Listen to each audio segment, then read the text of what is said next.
తెల్లవారితే చక్రవర్తి అయి రాజ్యమునేలే రామయ్య తండ్రి మాటకై పదవిని బదలి అడవులకే గెనయా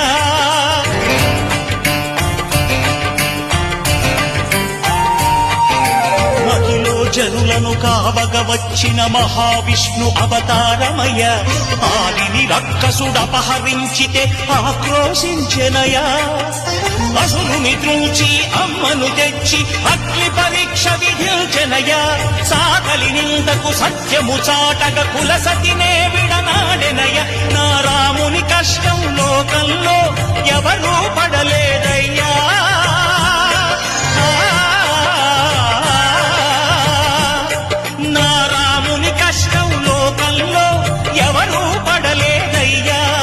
సత్యం ధర్మం త్యాగంలో